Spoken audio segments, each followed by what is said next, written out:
All right. Welcome back to the live show. It is currently 2:28 a.m. and of course today's date is the 15th of August 2025. Welcome back to the live show. Yes, we are back. It is your boy Genesis and this is currently you're tuned in to the Genesis show. Yes, we are back. Welcome to the Genesis show. And with that being said, and with that being said, God is the greatest. Um God is the greatest. Without God, there would be no show. There would be no me. There would be none of this. Okay, so I got to give a shout out to the Almighty God, King of Kings. And of course, I got to give a shout out to you guys. Thank you for being here. Of course, like I always say, the United States is the greatest nation on the face of the earth. God made it so. And if you love the United States, you are always here every day because we stream every single day. And yes, we've been having fun for a year now. We've been streaming for a year now. It is wild that we have been streaming almost every single day for 1 year. And the result has been amazing. We went from about 2,300 subscribers to over 160,000 subscribers. And that is so amazing. Anyway, I don't want to bore you with my whatever I'm talking about. But right now we're going to talk about the OG, the 45th, the 47th President of the United States, the OG, uh, the Commander in Chief, President Donald J. Trump. He's having this speech, I would say, about Social Security from the Oval Office. This happened a couple of hours ago. And if you guys are interested in this, which I know a lot of people are interested in this, stay tuned, relax, enjoy the show. And also, don't forget, this is the United States of America. This is not the divided states. So be nice in the comment section. Be nice in the comment section, all right? You are probably 9 times out of 10 talking to your fellow American brothers or sisters. So be nice, all right? Be nice. Let's go to the chat. Let's go to the chat. Let's see what we have.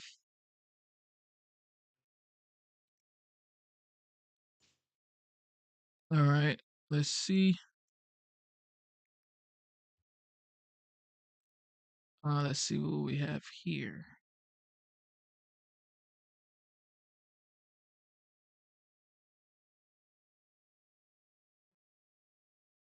All right, we're gonna start the show real fast. Here we go. How are you? Are you all set?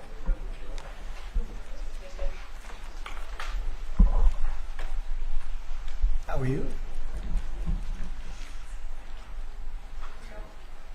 Thank you very much for being with us. It's a good time for this country. We have the hottest country anywhere in the world. I think you're hearing it from a lot of people, not just from me. We're doing very well in so many ways. And the gentleman on my right, we recruited him. We tried to get the best person. We got a man that you'll hear in a second has done an amazing job with respect to Social Security. He's running it, and he's running it like nobody ever even dreamt possible. And it's the 90th anniversary right now of Social Security. So today we celebrate that 90th anniversary of one of the most significant pieces of legislation ever signed into law, the Social Security Act of 1935, and we're going to make it stronger, bigger and better. We're doing a job. In the campaign, I made a sacred pledge to our seniors that I would always protect Social Security, and under this administration, we're keeping that promise and strengthening Social Security for generations to come. You keep hearing stories that in 6 years, 7 years, Social Security will be gone, and it will be if the Democrats ever get involved because they don't know what they're doing. But it's going to be around a long time with us. Very much, you'll be surprised to hear some of the numbers. I'm delighted to be joined by the Commissioner of the Social Security Administration, Frank Bisignano. Oh, in the world of business, in fact, I wrote some of the little things down that he's had an amazing. He was chief operating officer of J.P. Morgan Chase. He worked for Jamie Dimon. And Jamie Dimon said that he was amazing. So think of that, chief operating officer, J.P. Morgan Chase, had a storied career. Then he went to First Data. For those in the business, you'd know it's the largest payment company anywhere in the world. And worked for Henry Kravis, and it was in big trouble. He took it over as CEO. He made it incredible. They merged with Fiserv, and he became CEO of that, and that became extremely successful. I was in Milwaukee. I guess they have the Milwaukee Arena, and where we had some good success and some good speeches. But he's a really legendary guy, and he wanted to do this. I mean, he just wanted to straighten out Social Security because he loves our country. And what he's done in a few months is amazing. Almost 60 million American seniors rely on Social Security for peace of mind and a life of dignity in retirement. These Americans paid into the system, and they deserve leaders in Washington who are going to protect the benefits they've had and protect Social Security.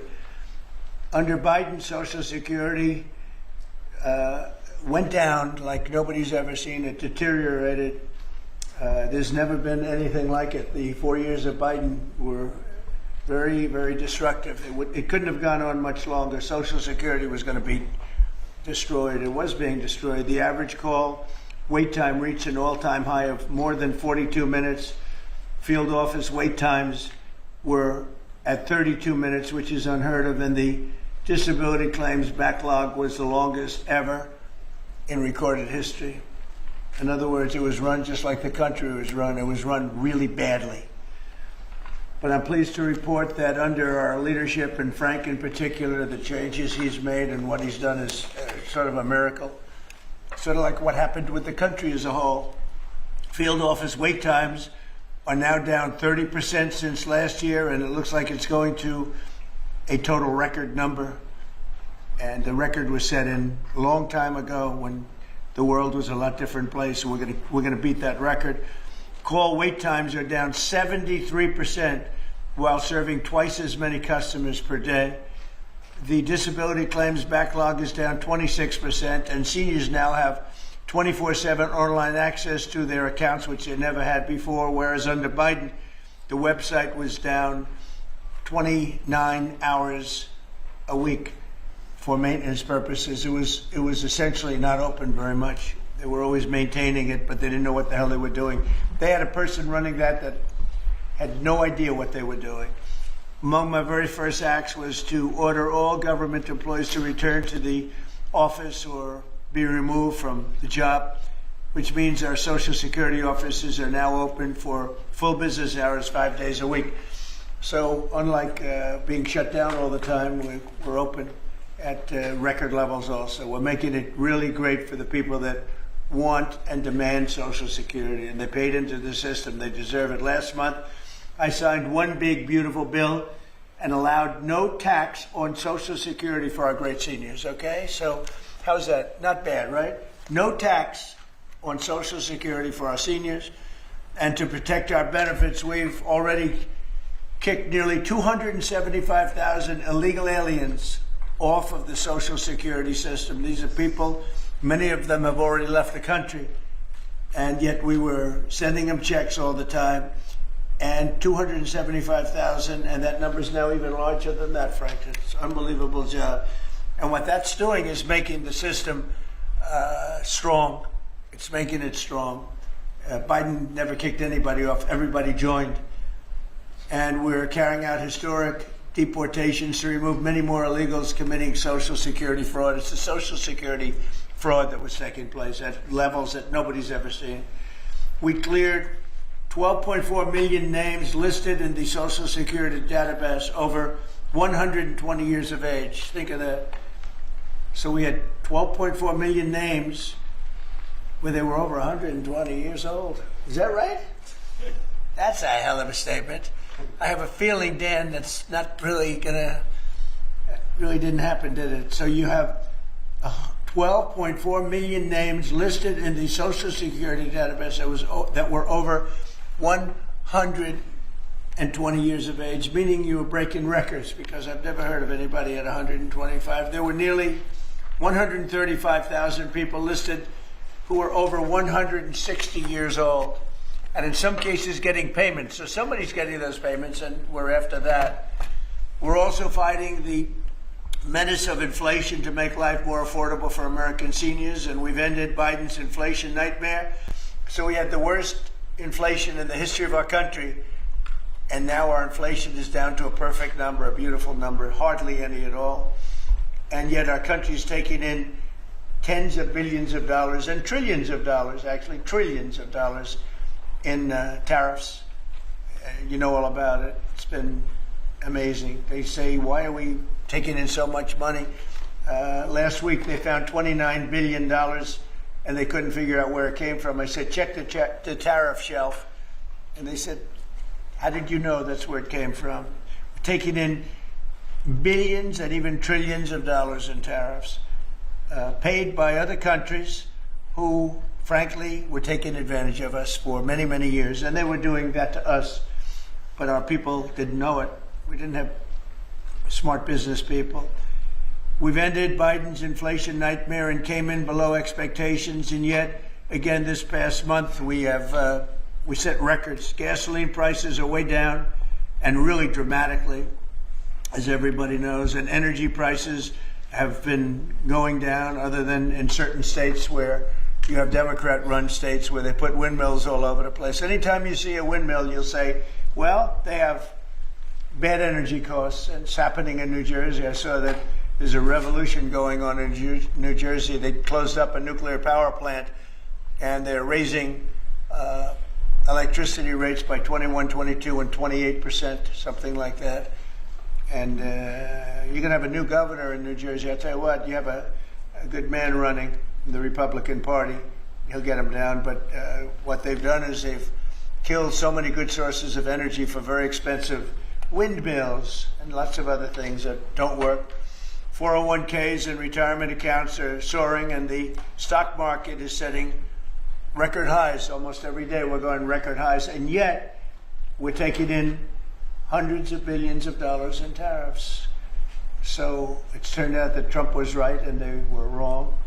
A few smart people knew what was going to happen. A few of us were right.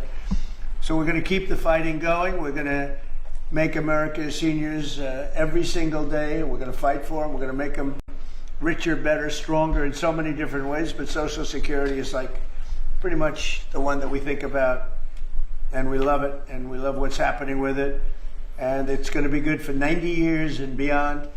Again, you were given only a short period of time. Social Security was supposed to be like down. Had they won the election, Social Security would have defaulted during Biden or Kamala's election, whoever they so chose. Two beauties. And now what I'd like to do is ask Frank to say a few words. Again, this is a man with a really storied past. He's one of the most successful anywhere in the world. What he did at J.P. Morgan Chase and what he did for Henry Kravis and all of the others are like legendary stories. And he just wanted to do this. He's making about a tiny fraction, I would say, a tiny fraction of what you used to make. But he didn't care. He wanted to do it. He made a lot of money. And he said, I want to run that system. I want to put it back on track. And he's got unbelievable talent over there. It's like a different place. So, Frank, would you say a few words, please? Sure. Thank you. Is less than 1% tiny fraction, sir? Is that what it is? Less than one? That's a tiny That's fraction. an honor. It's an honor. It is an honor. And I'd like to start off by thanking the President for his tireless effort in running the country and what he's done across the country, meeting every commitment. And, you know, I see it directly in the big, beautiful bill, the opportunity that it's brought to seniors. But his effort on every commitment, delivering against it, and delivering on world peace tirelessly. I'd like to also thank him for my opportunity. You know, he's teasing me, I'm teasing him about the economics of the job. But the reality is to serve 300 million Americans, which is what Social Security serves, is a tremendous honor. And him putting that faith in me and building what I believe what I believe, and I think I have a right to say it, is the best leadership team ever assembled in the White House and in the cabinet. So that's my great honor. So I come here and get the opportunity to serve the American public in a manner that I never imagined in my life. And what we found was the opportunity to fix a foundation. The reality is, people talk about 72 beneficiaries. I talk about over 300 million Americans with a Social Security number that we must protect through the system. And when you look at what we talk about in eliminating Social Security numbers that were live in the system, they could carry fraud through the whole system. So the first thing was root out fraud, waste, and abuse. But while doing it, the best way to be more efficient is provide more accurate payments and better service. And you heard the numbers. I think the most staggering number is that we had a website that was down 29 hours. This will be a digital-first agency, and we are building my SSA accounts. That's the digital account. And we have a bold goal of 200 million Americans to have a digital SSA account by the end of next year. It will happen. Just like we had a bold goal of single-digit wait time on the calls when they were at 40 minutes. And we did that. This is my 100th day. We did that within 90 days, right? Get the web up and running, bring technology to our field offices, use digital presence to answer and serve the American public. That's the job. When we do all that, then we'll really know the answer to if we have a hole, right? I was presented in my second week on the job with $18 billion in errors by the Inspector General. It was public. In less than a month, we solved $9 billion of it. So that's the type of swift action we can take, right? You see the things like the big, beautiful bill for the seniors. You see better digital services. You see field office wait times down. If you make an appointment to have a field office visit, it now happens in 6 minutes.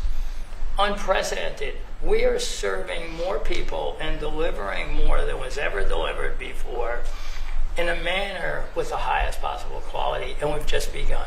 You should expect this to be a great digital-first agency. My commitment to make this happen is as deep as the President's commitment to make the world a great place. And you see the fabulous job happening here across America and what he's doing in the world. You should expect Social Security, just like the President. I thank him for making America great again. It's happening. Social Security will be great again. You have my commitment. Thank you, Mr. President. Thank you very much, President. I'm going to sign the new proclamation, please. Sir, this is a proclamation both commemorating the 90th anniversary of the Social Security Act, the signing of the Social Security Act, and also the incredible accomplishments of your administration fixing and promoting and safeguarding Social Security. And it also obviously mentions the fact that as part of the One Big Beautiful Bill, a vast majority of our senior citizens are no longer paying taxes on their Social Security benefits, as you promised in your campaign and as you delivered for the American people. That's a big factor, isn't it? Yes, sir. That's great. I think they're very happy about it, too. They're very happy about a lot of things. Good job, Frank. Thank you, sir. And Frank has brought with him some of the most talented people in business, and they were making a lot of money, but they made a lot of money. They had money they didn't have to make anymore, and they just want to do this. They want to have our country become strong and good, and that's what's happening. And we're doing that in a lot of locations, a lot of areas. You deal with some of the people that are commissioners, that are secretaries of state, secretaries of treasury and of commerce, people that were really, really successful people, and they gave all that up to make a very small amount of money. They don't even consider it a fraction. You say 1%, less than 1%. That's pretty good. That's a big pay cut. But Frank is one of the most outstanding of all. His career has been incredible, and you just have to look at what happened at J.P. Morgan Chase and look at what happened with First Data. First Data was the biggest company of its kind in the world, but it was not going to make it. He went in, and it became a tremendous success. It merged into another company, and he became the head of that company. Then he said, let me go save Social Security. Because as big as that stuff is, it's small potatoes compared in terms of numbers, right? In terms of numbers, these are big numbers. Government numbers are big numbers. So I want to thank everybody for being here, but I'm really proud of you, Frank. And here's your proclamation, and let's take a look at what that looks like. Signed by the human hand. For a change. That's good, right? Do you have any questions for Frank? Mr. President. How about questions for Frank? Mr. For Frank? President, Yes, on Social Security. Please. first and foremost, this was a major campaign promise that you had. 2023, it was one of the first Agenda 47s that you put out. It was titled, We Must Protect Medicare Right. and Social Security. Why was this important for both of you to get done, and given the fact that it'll impact millions of lives? Well, it was very important to me because I knew how Social Security, I've been hearing about it for years, long before I came to office, that it was really going to die very shortly. And I had to put somebody outstanding in, and I was talking to him on a business sense once, and I said, this guy's amazing. And he said, I'd love to help you with Social Security because it's sort of what he does. You know, he takes troubled entities and turns them around. And he did some of the biggest messes in the world, and Social Security in a certain way, I guess, you reported it all the time. In 4 or 5 years, it's going to go bust, but not anymore, it's not. And he's got it turned around so well. The proclamation helps. All of the things we've done help. And he's finding such tremendous fraud where we have illegal aliens. We have people that don't even exist on Social Security now. They don't exist. And what it does, it makes it totally secure and powerful for the people that are on it and need it. And we're very proud of the job he's done, one of the best. Kara Castro from Lindell TV. How are you today, sir? Democrats like Bernie Sanders and Elizabeth Warren continue to peddle the lie and the claim that you're trying to cut Social Security, despite your repeated promises to protect it. Why do you think they keep pushing this misinformation and literally terrorizing the elderly in America that sadly keep watching the very misleading mainstream media? I love your question. I should have called you almost first, but I love his questions also, always. But it's such a good question. It's so vicious what they do. Elizabeth Warren said she was an Indian. We call her Pocahontas. She's a liar. She lied her whole career. Based on the fact that she was an Indian, she was able to get into certain colleges, get certain jobs, get into certain universities to work there. She's a liar and a mean person. She's a nut job. I watched her the other night. She's all hopped up endorsing a communist in New York City. And she was all excited and jumping up and down. She's got to take a drug test. She really does. She's got to take a drug test. There's no way somebody can act that way and be normal. What she's done to our financial institutions, she destroys people. You know that you had a lot of great banks in the Midwest and banks that loaned to farmers and others, and they went out of business. She put them out of business. Stone cold mean. Banks that were open 150 years, family banks that supplied the farmers and manufacturers and others, and she put them out of business. She's a mean, horrible human being. Bernie Sanders is Bernie Sanders. I don't mind him so much. He's just a liberal guy, very liberal guy. He's a wacky guy. He's still sharp. I got to tell you, he's 86 or 87 or something.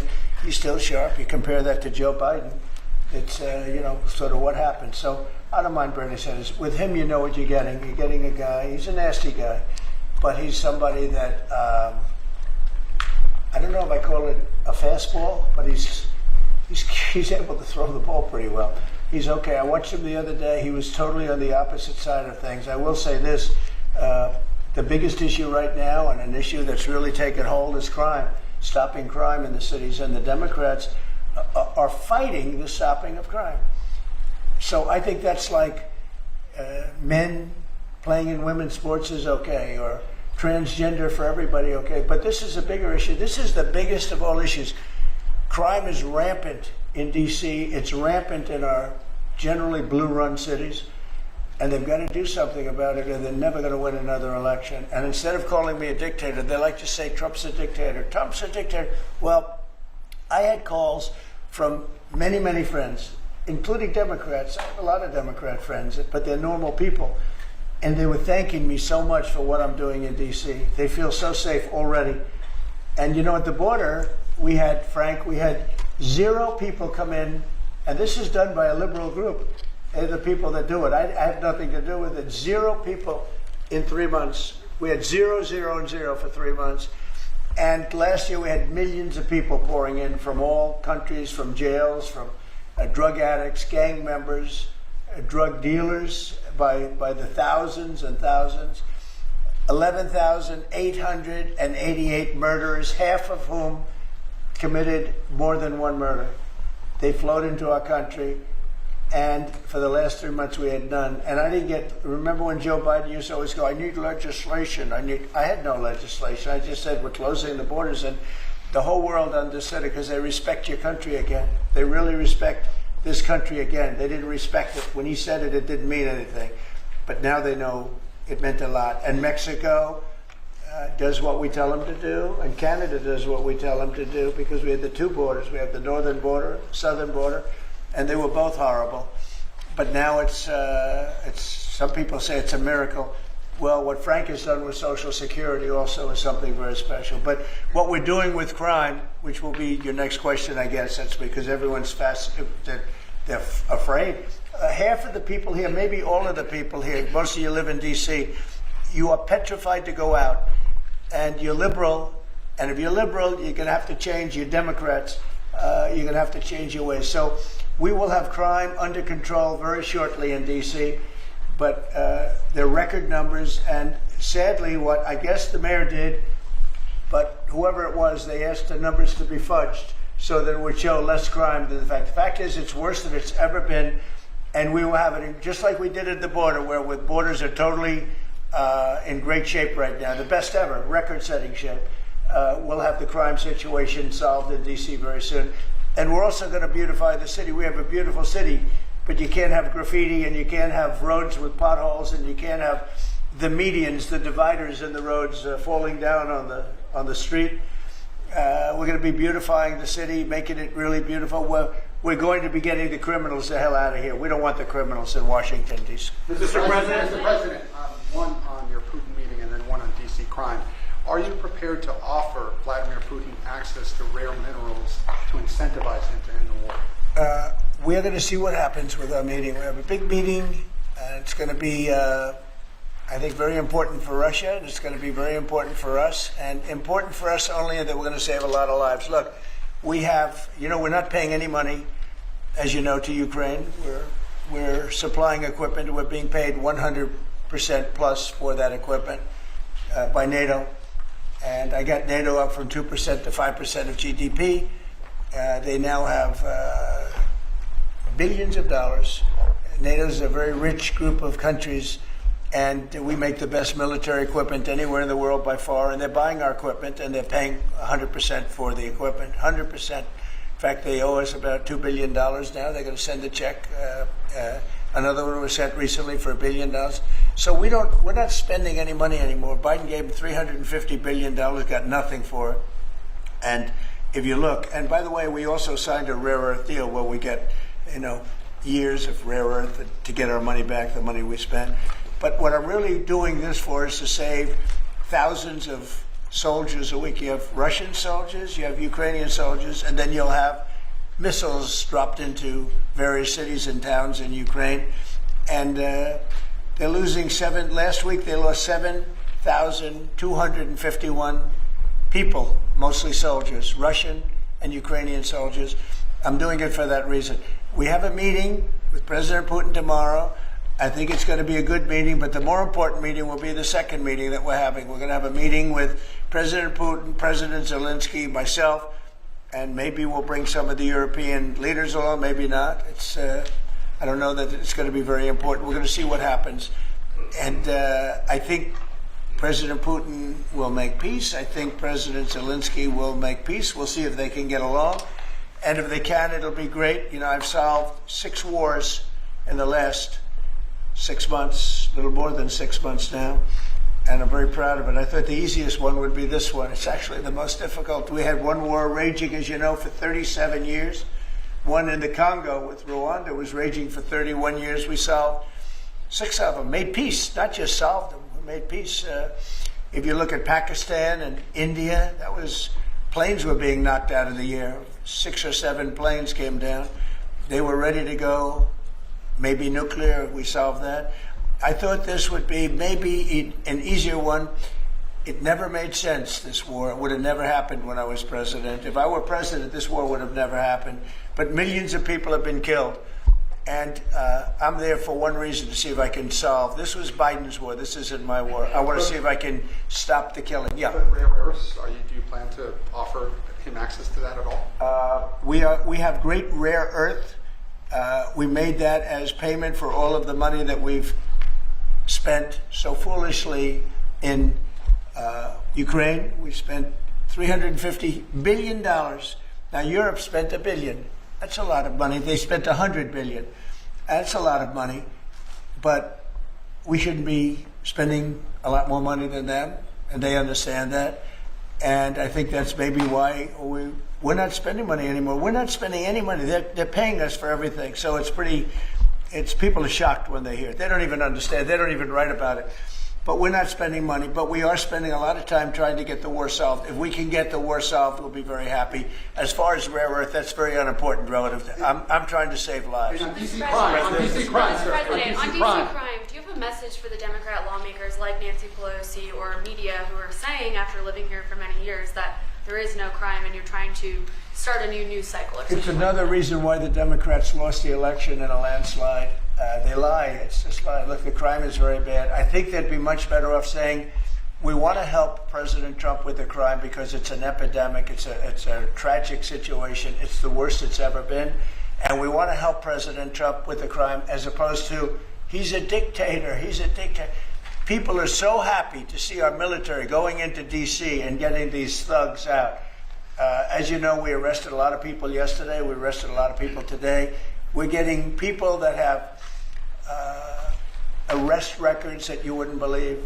28 arrests, 15 arrests, brutal people. And we're going to have to do something about this cashless bail, because people shoot somebody, they kill somebody, and they're out on the street in less than an hour. Now, that's when it's all started, in New York, in Chicago, Los Angeles. You take a look. If we didn't go to Los Angeles to help this incompetent governor and a mayor that doesn't know what the hell she's doing, if we didn't go to Los Angeles, you wouldn't have a big part of it burned down. The other part of it would have burned down too. You would have not had, I don't think you would have been able to have the Olympics. We have the Olympics. I have a lot at stake with that, because I'm the one that got the Olympics. I got it in my first term, and I was saddened because I got it for what would be my third term, okay, which turned out to be second term. And the Olympics, it's a great honor, but I felt badly because I said I won't be president when the Olympics came. Well, through circumstance, I am president. I want to make sure the Olympics is great, the World Cup is great, and the 250, maybe the most important of all, is the 250-year celebration is great. So what's happening is we will work very hard. You would not have had, I don't believe that if I didn't send in the troops, I don't think you would have had Los Angeles in condition to have the Olympics. I think you would have had to tell them, I'm sorry, you're going to have to go someplace else. And if you look at the police commissioner or the sheriff, he said, we really needed them. Thank God they were here. We really needed them. That was the first 2 or 3 days after we solved their problems. Then he said, well, I think we could have maybe done it. No, he was told what to say. He said, you go back to your files and see what he said. He said, thank goodness they came. If I didn't go and put our military there, or National Guard in that case, and we'll go military if we have to, but the National Guard went there. They were very effective. If we didn't do that, I don't think you would have had the Olympics in Los Angeles. The place would have been just like the 25,000 houses that burned down, where, by the way, the governor ought to focus on getting their permits. You know, the federal permits are given. Those are the hard ones, and they were given a long time ago. People can't rebuild their house because they can't get permits from the state and the city, and they ought to focus on that because it's very upsetting. I went there right after the fires. I walked the streets and I met a lot of great people that want to rebuild their homes. We took care of it from the federal standpoint, but they're not taking care of it from the city side, the mayor and the governor. They're not getting their permits. They can't build their houses. Mr. President, Go ahead, please. Mr. President, thank you. Do you think this summit and the incentives for peace you are putting on the table could end up rewarding Putin for his invasion of Ukraine? And what kind of signal do you think that could potentially send to other aggressors? No, I don't think it's a reward. I think that what we have is a situation that should never have started. Should have never started. It didn't start under me, and for 4 years it wasn't even discussed. And I could see it was going to happen after I left. I could see what was happening. Everything that we did was wrong. Everything that was done was wrong. Everybody's to blame. Putin's to blame. They're all to blame. This is a war that would have never happened. Mr. President, we have a question on LA. Mr. President, earlier today, the Washington, D.C. police chief issued an executive order allowing Metropolitan police officers conducting traffic stops to notify federal immigration and customs enforcement about undocumented immigrants that they encounter. Yet the city has a long-standing pro-immigration policy, including allowing non-citizens to vote in local elections. Which is ridiculous. And limiting cooperation with federal immigration agencies. Right. Did your administration pressure the D.C. police chief to review and repeal these policies? And will you require other cities to roll back similar policies to avoid possible federal takeover of local law enforcement? So what you're saying is that it was a very positive thing. When they stop people, they find they're illegal, they report them, they give them to us, etc. That's a very positive thing. I have heard that. It just happened. That's a great step. That's a great step if they're doing that. Yeah, I think that's going to happen all over the country. We want to stop crime.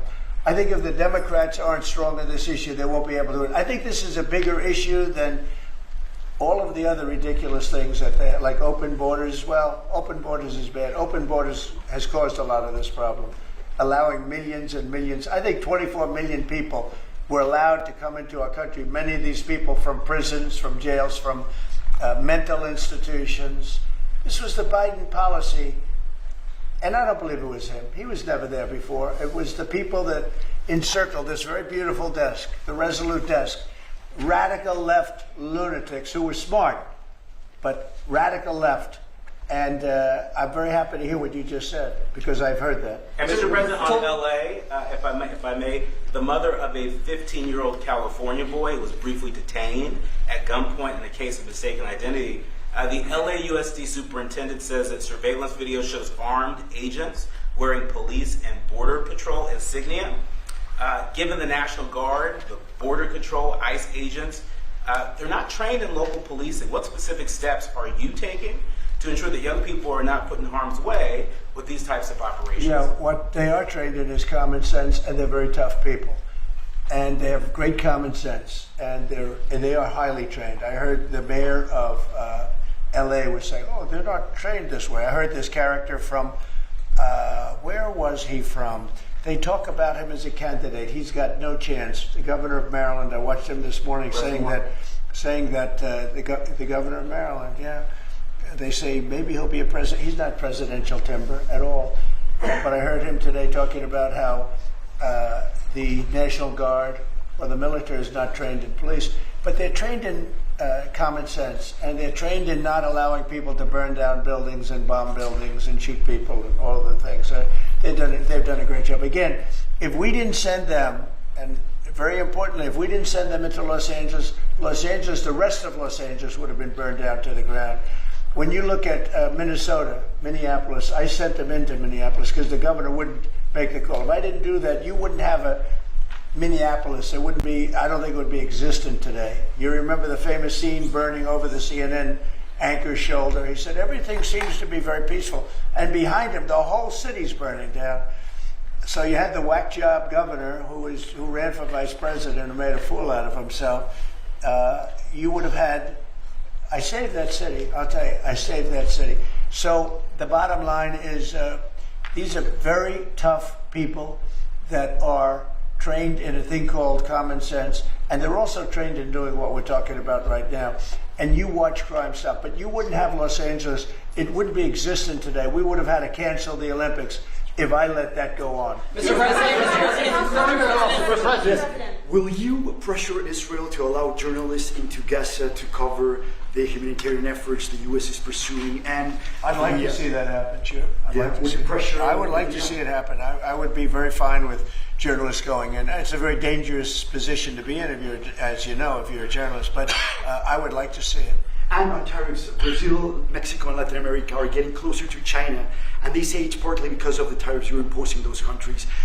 Are you concerned them getting closer to China? No, not at all. I'm not concerned at all. They can do what they want. None of them are doing very well, and what we're doing in terms of economics, we're blowing everyone away, including China. We're doing better than any other country in the world right now.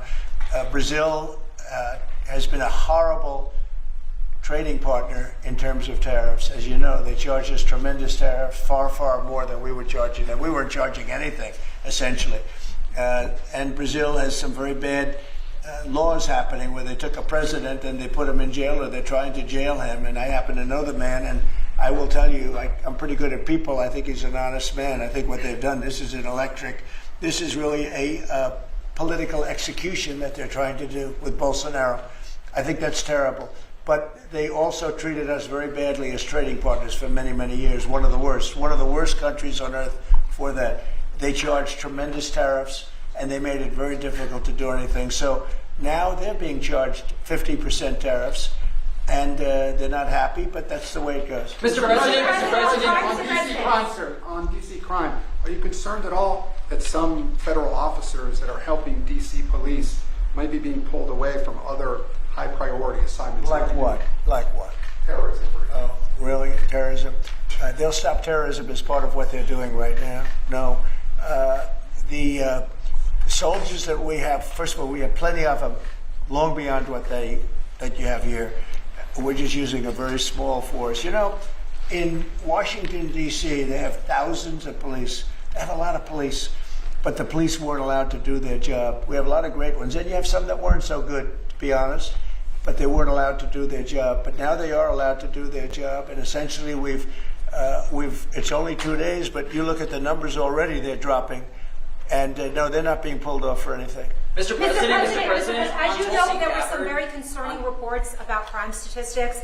Police are manipulating crime data to downplay crime in D.C. Will the administration release its own crime statistics to counter their misinformation? And will those individuals who are intentionally misrepresenting crime data and fudging the books, like you said, be penalized for endangering the public? They are under investigation right now. They are giving us phony crime stats, just like they gave other stats in the financial world, but they're phony crime stats. And Washington, D.C. is at its worst point, and it will soon be at its best point. You're going to have a very safe, you're going to have a crime-free city. I mean, I say that. You're going to have virtually a crime-free city. And these are strong men, but the criminals are strong men and women, but they're strong men. And these are people that don't play games. We're not playing games. These are criminals we're dealing with. And they treated people. They took one of the people that worked for us the other day. You saw the beating, the pounding, 10 against 1. And they pounded the hell out of him. He's lucky to be alive. He's barely, almost killed. And we're not going to have that happening, please. Mr. Tulsi Gabbard declassified more documents last night related to the Russiagate hoax. She's doing a great job, by the way. That was another fake story. I'm very happy with the job she's doing. That's right. They declassified some terrible documents talking about Democrats and what they did. Radical left lunatics. It showed that then DNI James Clapper sent out emails to IC officials saying that it would be a team sport to push then the debunked 2017 ICA report, and that it might lead them to compromise on their normal modalities. What's your reaction to the latest declassification? And in your view, sir, what does real accountability look like for the players? It's incredible what we're finding. Absolute proof of guilt. And we'll see what happens. But Clapper and Comey and that whole group of criminals, they're criminals. And they made it very tough. They did the fake Russia witch hunt that lasted for 2 years. And I got totally exonerated. There was no doubt about it. They should have done it in 1 day, not 2 years. But there was a whole scheme to try and demean Trump so that I couldn't win an election. And that is a criminal group of people. They're sick people, and they're criminals, and they should be taken care of. Mr. President, does Putin have a strong hand tomorrow? Well, he came to our country, and I heard CNN fake news talking about that was a big win for him.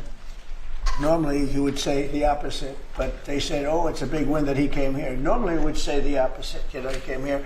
I think that President Putin would like to see a deal. I think if I weren't president, he would take over all of Ukraine.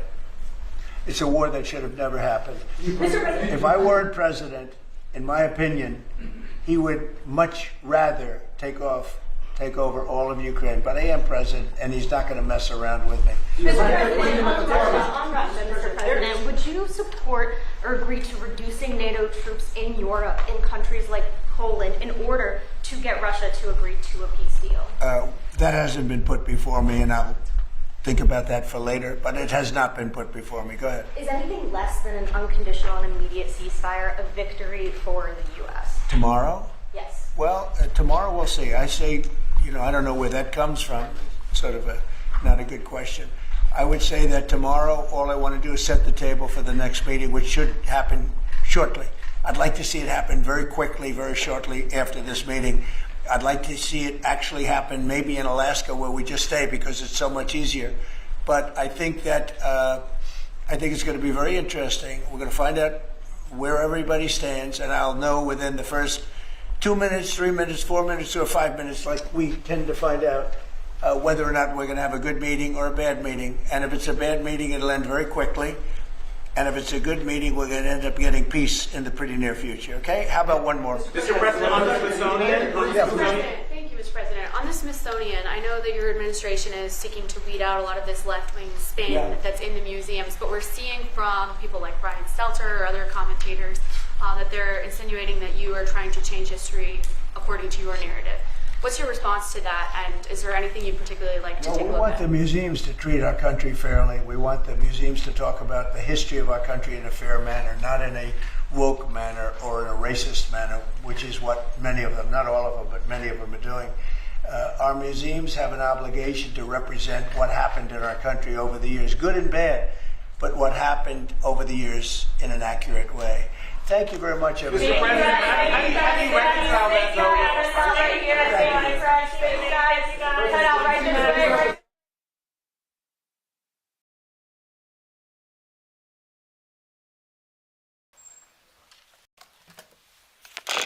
Nice to see you.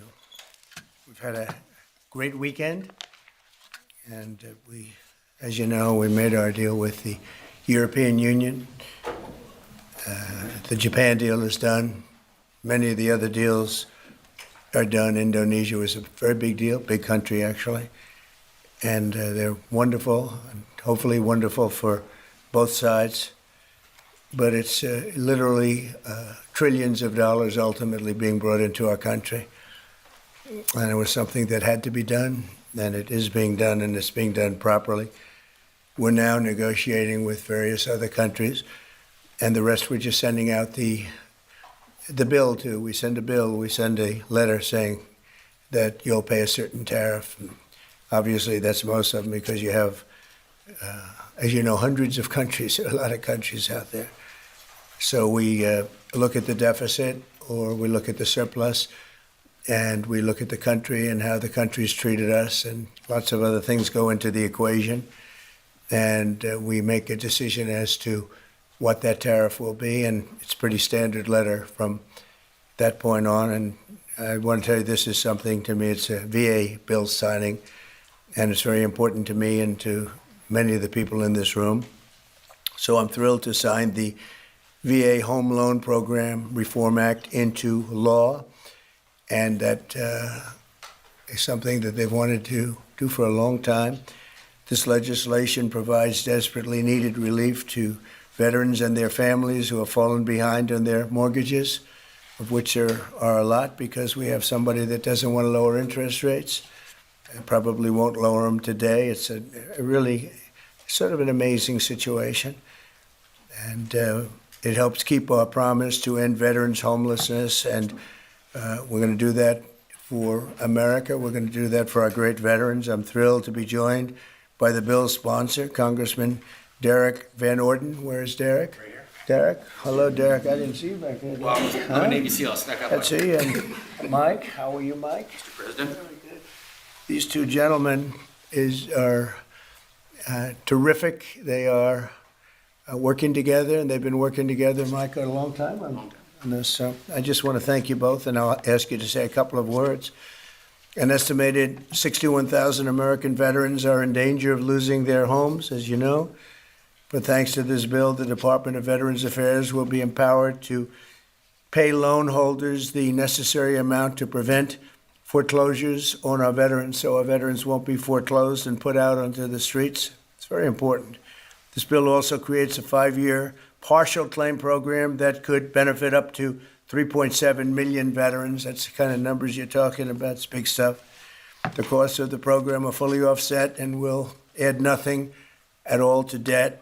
This common sense legislation had overwhelming support and passed unanimously in the House and the Senate. Wow. When was the last time that happened? That's pretty impressive. My administration is committed to doing everything possible to ensure that our veterans are treated with respect and treated as well as anybody in this country. They're so important. They're so great. They've suffered so much in many cases. In May, I signed an executive order to open the National Center for Warrior Independence in Los Angeles, California, which will house up to 6,000 homeless veterans. You know, until we came along, they treated the veterans far worse than the illegal immigrants. They came in, they were staying in hotels, luxury hotels, and the veterans are staying outside of the sidewalk on the same hotel. Some pictures are just incredible. In addition, we'll also be opening a full-service VA center in New Hampshire, which is the only state in the union to not have a VA center. And I made that promise to the people of New Hampshire a long while ago, and we got it done. It's the only state that doesn't have, and yet you have a lot of veterans in New Hampshire. We're slashing the wait times at VA medical centers, and we're bringing back VA choice and VA accountability, which I had and the Democrats abandoned. It made it so much better. Accountability meaning if you treat our veterans badly, we treat you badly. You get fired and beyond that. And VA choice is you can get out and you can, if you don't have a doctor ready, willing, and able to take care of you within the VA, you go outside, you go see a doctor, you get better, and we pay the bill. And the veterans loved it. We had a 92% approval rating. And what did the Democrats do? They came along and they ended both of them, and they hired back many of the people that we fired. We fired people and replaced them with great, loving people. But we fired people who were sadists. In many cases, they were sick. They were thieves. They were stealing. And they hired them back. The accountability, meaning the VA accountability, was a big deal getting it passed because you have unions, you have all sorts of problems to go through. We got it through everything. And the Democrats, as soon as they got back, they hired many of the worst people right back, and we're getting rid of them. But I want to thank the two gentlemen standing behind me, and I'd like to ask you just to say a couple of words, and then we'll take a few questions if you'd like. And we'll sign the bill, and our veterans will be very happy about it. Thank you. Mike, do you want to start? Sure. Well, first off, thank you, Mr. President, for signing this bill today. Let me tell you that not only this bill, which will help make sure that those veterans have got themselves in a situation where maybe they would be foreclosed on, it gives them just a little bit extra help without the government going into a banking business like what we had with the previous administration. I also want to say thank you, too, though, for appointing Doug Collins as our secretary for the VA. As chairman of the VA, having the opportunity to work with Doug, one, because we worked together before, but he has the right attitude, and the attitude is the VA is not about bureaucracy. It's about the veterans, and we want to keep it that way. That doesn't mean we don't have a good workforce. What it means is that workforce is focused on the veterans, not on making sure that the VA grows, but making sure that the VA does the job it's supposed to do. And thank you, Mr. President. It's your leadership that allows that to happen. Thank you, everybody, for coming here today. Thank you, Mr. President, for hosting us here. I'm the longest-serving enlisted member of the United States military to ever get elected to Congress in the history of our nation. And I'm unequivocally stating right now that President Donald J. Trump is the most positive, pro-veteran president in the history of this country. And so he backs up his words with deeds, and this is another example of how President Trump is taking care of our veterans. So, sir, I'm very thankful for you, for your leadership, and let's get this thing done and get our veterans into homes. So God bless you, and God bless the United States. Thank you, my friend. Thank you. Let's sign first, and we'll take a couple of questions. Yes. I'll get it done. I've been waiting a long time. And I do want to commend Doug Collins, because I hear he's doing a fantastic job. He's done an incredible job.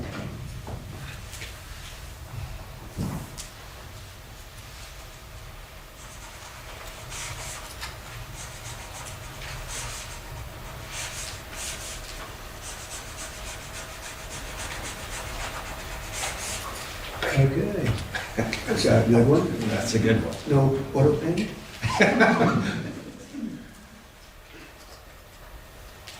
It's a very important bill, and we want to thank everybody for the great help, but in particular, you two guys have done a fantastic job. Thank you very much.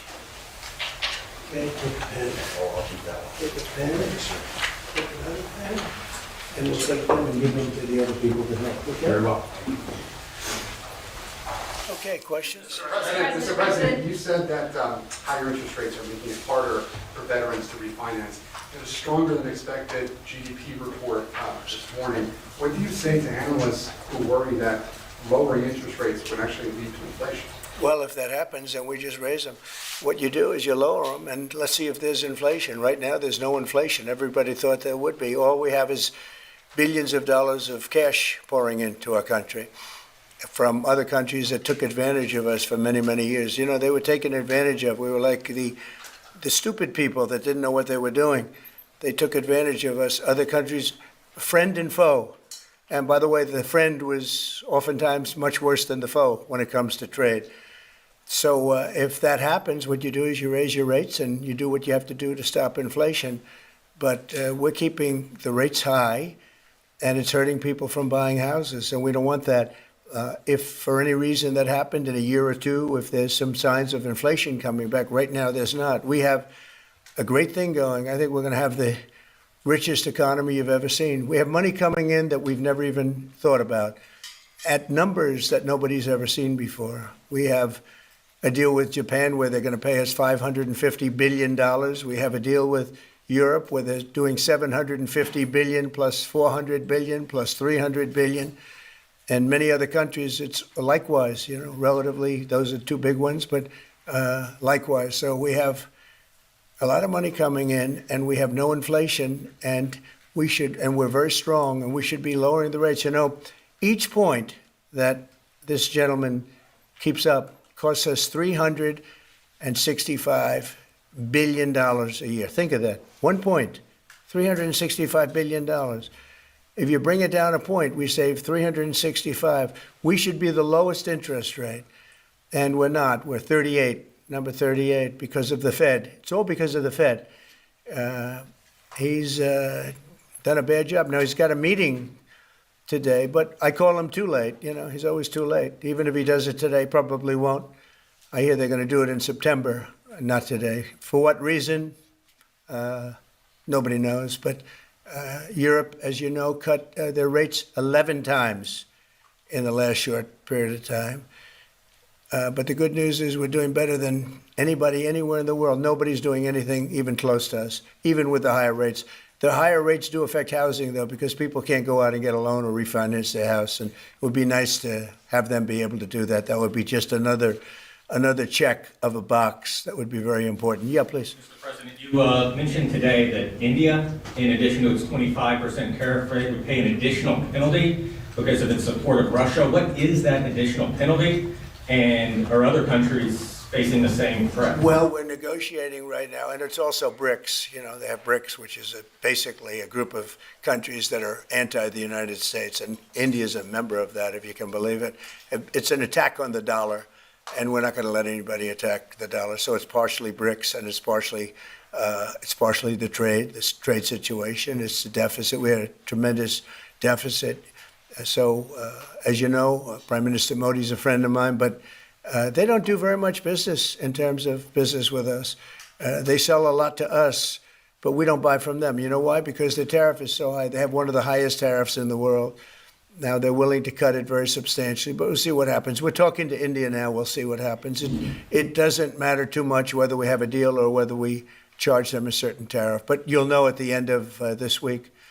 August 1st is a very big day for this country because money is going to pour into the United States like we've never seen before. Yes, ma'am. Thank you, Mr. President. Senator Hawley introduced legislation that would ban members of Congress from owning or trading individual stocks. It extends to the president and vice president. Are you in favor of that legislation? Well, I like it conceptually. I don't know about it, but I like it conceptually. And, you know, Nancy Pelosi became rich by having inside information. She made a fortune with her husband, and I think that's disgraceful. So in that sense, I'd like it, but I'd have to really see I study these things very carefully, and this just happened. So I'll take a look at it. But conceptually, I like it. And what I do think is Nancy Pelosi should be investigated because she has the highest return of anybody practically in the history of Wall Street, save a few. How did that happen? It happened by she knows exactly what's going to happen, what's going to be announced. She buys stock, and then the stock goes up after the announcement's made. And she ought to be investigated. Harvard is reportedly willing to settle with you for $500 million.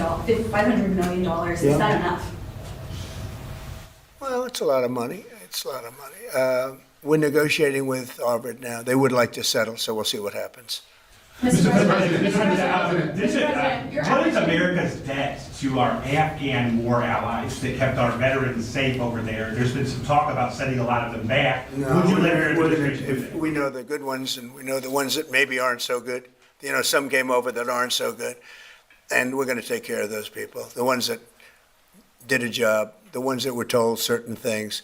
A shame what happened. One of the most disgraceful episodes in the history of our country. The way we left Afghanistan was just a disgrace. But I understand your question fully, and we'll take care of 90% of your question, okay? I know what you mean. Thank you very much. Mr. President, on the tariffs on India, are you still open to negotiate with India on the tariff front? Well, we're talking to them now. We'll see what happens. Again, India was the highest or just about the highest tariff nation in the world. And one of the highest, 100 points, 150 points or percentages. So India was one of the highest in the world. They had won 175%, and higher than that. You know, who's another higher one is Canada. They've been charging our farmers 200%, 300%, 400% for years, and nobody did anything about it. But India is one of the highest, so we're going to see. We're negotiating with India right now. Mr. President, Kash Patel reportedly found burn bags of Russiagate materials, and we'd love to get your thoughts on that. He said what? Burn bags of Russiagate materials I don't know FBI that. supposedly found. I don't know that. I don't know what you mean by that statement. Say it. Bags full of Russiagate Oh, documents. Burn Bag. I thought you said appointed a man named Burn Bag. Go ahead. You got to speak up. Thousands of documents in these bags, supposedly burn bags at the FBI in the secret room. Well, I want everything to be shown. You know, as long as it's fair and reasonable, I think it will be shown and it should be shown. And I think he feels that way, and I think Pam feels that way. But it's got to be, it's got to be stuff that really doesn't hurt people unfairly, because you have so many people involved. And if they can do that in a fair way, I think it's great. I think it's really great. The whole thing is a scam. It's a scam set up by the Democrats, and they love talking about it. But I would like to see people exposed that might be bad, and we'll see how that all works out. But it's getting to be very old news. You know, if they had anything, they would have done it the week before the election because they were losing by a lot. If they had anything, they would have done it. They control the file. The Democrats controlled it. Comey and all this, sleazebags, every one of them that you read about all the time. And I guess they've got some problems now having to do with yet a different scandal, very big one. But they control that file. So I would think that if they would have had something in the file, they would have released it about a week before the election, maybe 2 weeks, right, Brian? That's right. Go ahead. Mr. President, welcome home, by the way. Thank you very much. Good to see you. It was a great trip. It was an amazing trip. Look good.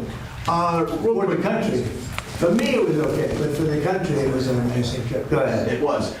Many parents are preparing to send their kids back to school in a few weeks. Now, this will be the first time they've gone back to school under the second administration for you. Now, the previous administration labeled a lot of parents domestic terrorists for showing up at school board meetings. What's your message to parents now as they return their kids to school, knowing that they have the support of you? Well, the beautiful thing is, as you know, we've gotten rid of the woke. Woke is gone, and I think pretty well buried. We're going to make sure it's buried. But the parents are now taking over the school boards. They're getting rid of these people that probably didn't like the children very much based on what they were doing. And it's a big difference. And, you know, one of the other things, and I keep watching these talking points that the Democrats have, they say, oh, prices are up. No, prices are way down. Fuel is down. Groceries are down. Things like eggs are way down. You know, when I came in my first week, the eggs had gone up like 4 or 5 times. Nobody had ever seen anything like it.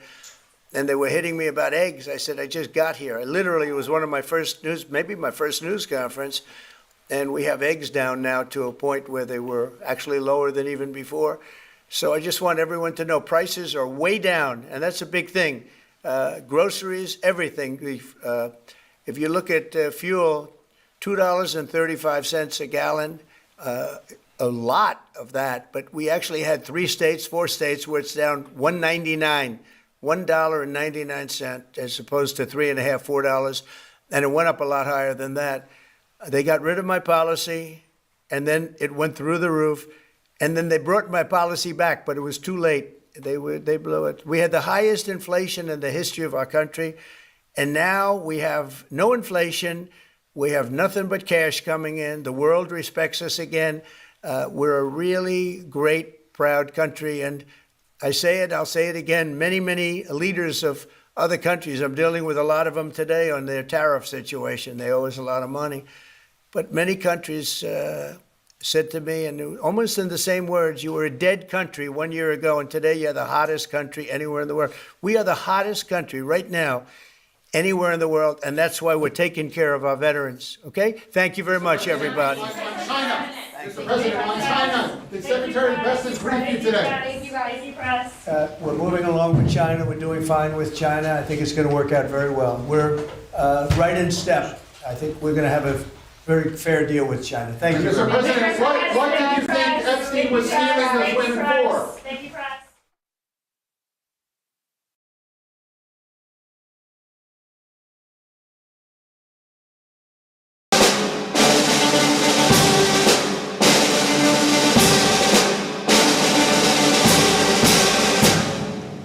Ladies and gentlemen, the President of the United States.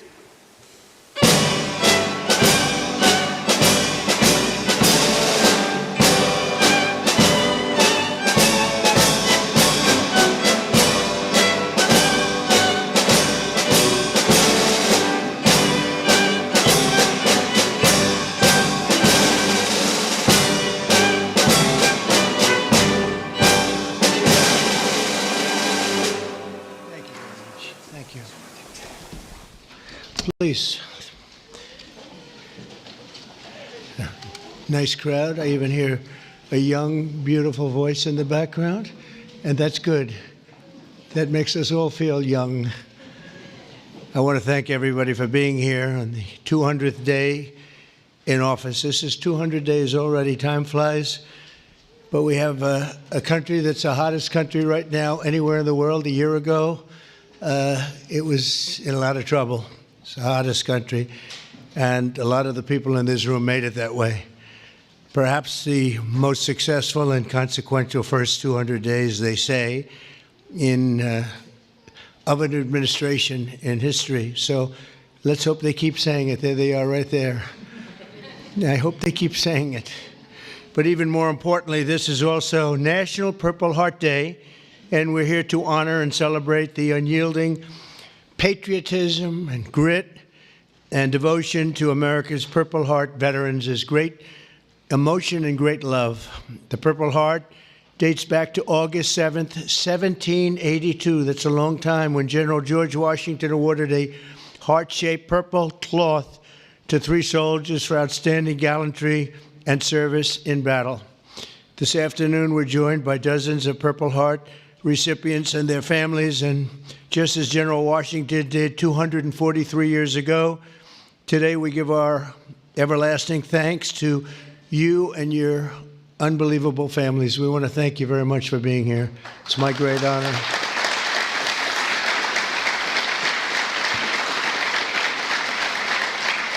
We're also joined by American patriots who love our military and our veterans, including Secretary of Defense Pete Hegseth. You're doing a great job, Pete. Thank you. We're working hard together. Secretary of Veterans Affairs with 92% approval rating, I hear. That's a record. Doug Collins. Thank you very much, Doug. The Director of National Intelligence, Tulsi Gabbard. She's got a lot of interesting things happening in the last 2 months. A lot of interest. Keep it coming, Tulsi. Keep it coming. Chairman of the Joint Chiefs of Staff, General Dan Kane, my friend, who I knew a long time ago. He got rid of ISIS in record time. They said it was going to take 4 to 5 years. He did it in 4 weeks. That's when I said, if I get into this again, I'm going to make him the chairman of the Joint Chiefs, and that's what happened. Great job, and he did an incredible job in Iran. I want to thank you very much. Great job, General.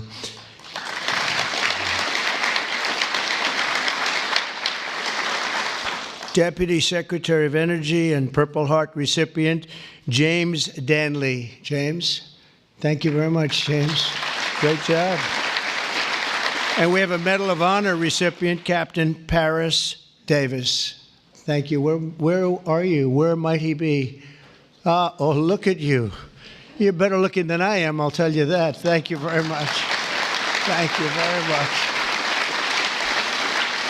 We're also joined by the Marine Corps veteran who co-managed my 2024 campaign, a fantastic talent in many ways after he was wounded in battle for our country in Operation Desert Storm, Chris LaCivetta. So where is Chris?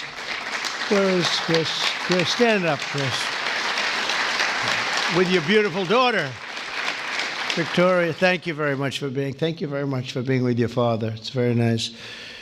Every Purple Heart tells a story of courage, sacrifice, and purpose. It speaks of a price paid for the soldier beside you, the country behind you, and the generations of Americans yet to come. And we have some great generations to follow. It's going to happen. Those who wear this medal ran into bullets, faced ferocious bombs, and shed their blood on the field of battle.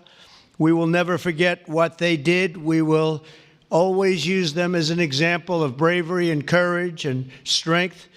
And we will also always think, when we look at them, of our great American flag. We want our great American flag to be strong, and it's stronger than ever. Since day one, my administration has used every power we have to fight for those who have fought for America. In 6 months, we have reduced the backlog of veterans' waitings. And that waiting list was very long, Doug, wasn't it, for the benefits, and it's 37%. So it's just, is that all you did, Doug? 37? I don't know, huh? That's incredible, actually. You're getting tremendous marks, and we appreciate it very much. We've processed more than 2 million disability benefit claims this fiscal year, on track for the most ever. In fact, not even close. We're slashing wait times at the VA medical centers, and we're bringing back VA choice and VA accountability. As you know, we had it, and then the previous administration, let's go with the Biden administration, they decided to get rid of it. And you know, choice is where if you wait in line for an extended period or you're not going to see a doctor for a while, you have the right to go out and get a doctor, and we'll pay for it, and you get yourself all fixed up real fast. You don't have to wait 6 weeks, 8 weeks, months like they were doing. And VA accountability, I'm very proud of those. We got them passed. Actually, Doug, you were a member of Congress when we did. You helped us a lot. But we got them passed in the legislature, so they're with us forever. And yet Biden found a way to not use them. But VA accountability, that's when we have bad people in the Veterans Association that were taking advantage of people, hurting people, and they weren't in prime time. In prime time, they wouldn't have touched them, but they weren't quite in prime time, and they were doing bad things. They were sadists, they were thieves, and some bad people. We had 9,000 of them. We fired every one of them, and it was a great thing. And then he put some of those people back. I don't know why they did that, but they did it. But we got them out again, I think, Doug, right? So it's good. So we had VA Choice, VA Accountability, something we're very proud of.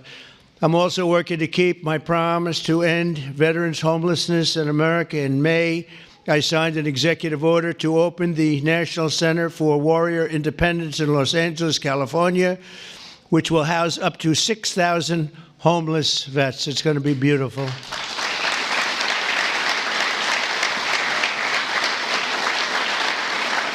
And just last week, I signed the VA Home Loan Program Reform Act, a big deal to help ensure no veteran is kicked out of their home for a late payment. If you're a little bit late, don't worry about it. And frankly, if you're a lot late, you don't have to worry about it either. You just get it in when you can.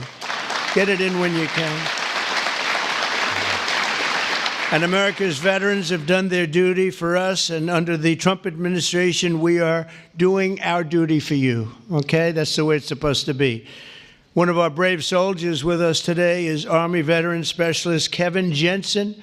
In 2008, Specialist Jensen was a gunner in a Humvee racing to support a platoon ambushed by the Taliban in Afghanistan.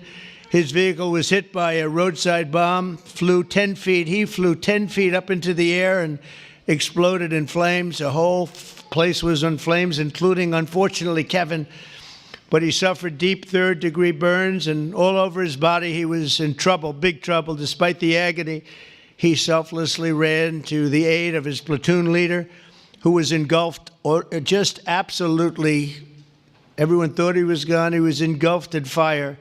"Sir, I've got you. I've got you, sir," Kevin shouted and pulled his friend to safety. Specialist Jensen earned the Purple Heart, and he's here today with the platoon leader whose life he saved, and our newly sworn-in VA Undersecretary for Medical Affairs, Captain Sam Brown. Kevin and Sam, please stand, and I know Sam very well. Sam is great.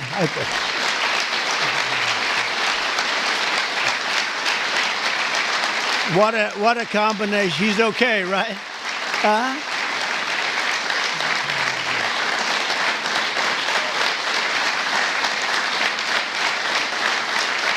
Great, Sam. Look good. Thank you very much. You did a great thing, because I got to know him and his really beautiful wife. You know, you're not allowed to say beautiful anymore. It's political suicide, they say. But I'll say it anyway. And the most beautiful family you've ever seen. And I just want to thank you for having done, and you for your great bravery. It's really great. Thank you both for being here. Appreciate it. Thank you. Also with us is 24-year Army veteran Brian Willett. In 2010, Staff Sergeant Willett was conducting a resupply mission in Afghanistan when his vehicle was struck by a roadside bomb. You know who did the roadside bomb, right? Soleimani. Where is he? Where is he? Where is Soleimani?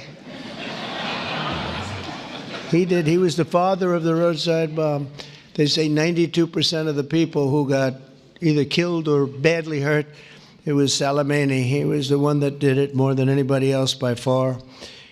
Leaving this person very seriously injured 7 months later, Brian's teenage son, Private Kevin Willett, who was also deployed to Afghanistan, was standing guard when insurgent forces attacked with heavy fire. The grenade knocked him out and knocked him right to the ground. He was in big trouble, but Kevin rose to his feet and successfully repulsed the attack on his camp, earning both the Purple Heart and Bronze Star for valor. And I'd like to ask Brian and Kevin to please stand wherever you may be. Hi. How are you? How are you?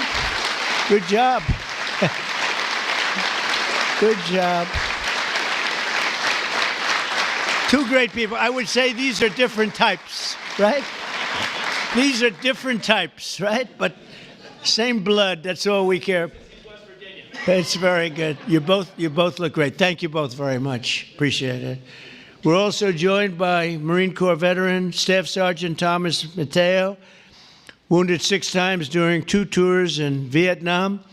At the end of his first tour, shrapnel sliced open his abdomen and he was left bleeding and they thought he was gone. He was on the jungle floor for a long period of time, but he recovered and chose to go back and fight. Thomas later continued to protect our citizens as police chief of Hialeah Gardens and Inverness. That's 2 good places. We love those places. We love Florida. Every time I ran there, I won, so I got to love it, right? Set records. We have the all-time record, Thomas, and he was one of the very rare 6-time recipients of the Purple Heart. Boy, you got hit. Where's Thomas? 6 times. You got to be kidding. That's pretty tough stuff. And look at you. You look fantastic. So did it have any negative impact on you, would you say, now that you're recovered, fully recovered, would you say? Do you get any extra aches and pains or anything? That's it. That's called an ache and a pain. That's right. I know. I have the whole list.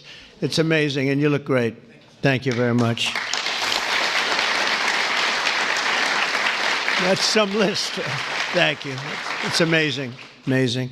Last year, after an assassin tried to take my life in Butler, Pennsylvania, Thomas generously mailed me one of his Purple Hearts. Many of the other veterans showed me the same unbelievable gesture of kindness, including 3-time Purple Heart recipient John Ford and Gerald Enter Jr., who also came along with us and did us a great, great favor. Gerald, John, and Thomas, I want to thank you very much.